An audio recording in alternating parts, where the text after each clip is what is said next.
Do you want to know about my karma? Well, it's a bit complicated.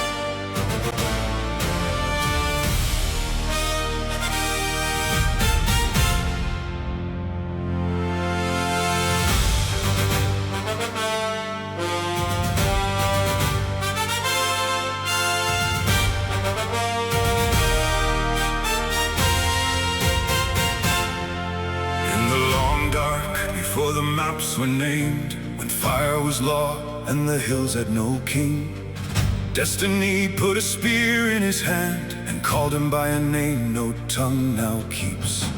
An unnamed chieftain beneath the hard stars, he heard the old guidance at the edge of sleep. A quiet power in the ashen owl breath, the one who would one day be called Merlin. Go, it said, and hold your people together. Lead them through hunger, lead them through night.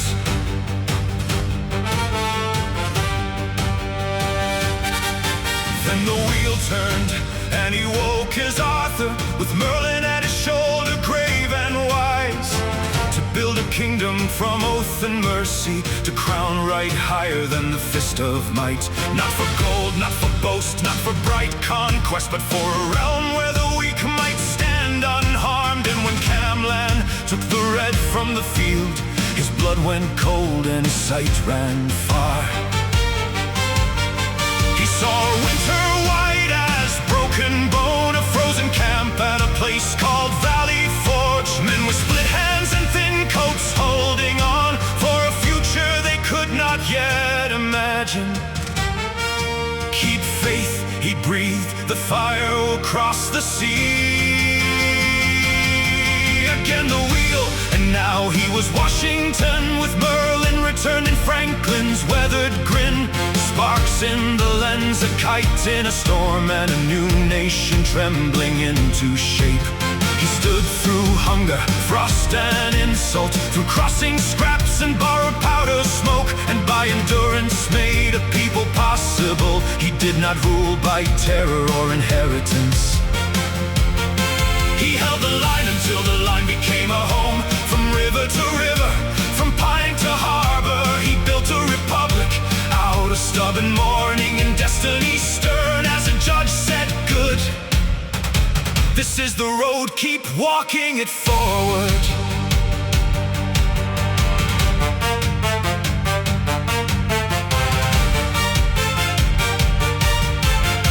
Then Britain darkened and the wheel came back. He rose as Churchill with the old fire in him, alone before America entered the war, facing the oldest abyss with a bulldog will. Bomb after bomb and still he would not bend.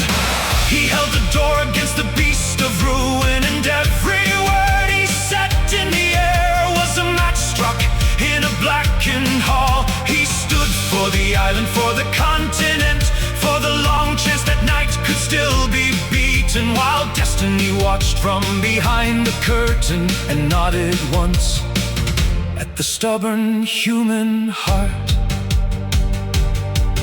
Now he walks the 21st century streets, with dim-glassed memories moving under skin, as if all those lives were embers in rain, a hand on a rail, a face in a window. And suddenly fields, crowned snow and smoke, flash like broken mirrors in the mind. He knows there is something still owed, some last duty that all those lives were shaping, but the shape is hidden behind the glass. He pauses there, listening to the pulse, and asks the dark what name he wears today. If destiny has marked him again, then let the sign come plain at last. For every age has sent him onward, and every crown was only borrowed. Now in the small noon of this century, he stands at the threshold of what comes next, remembering almost enough to begin, and needing one more life to understand.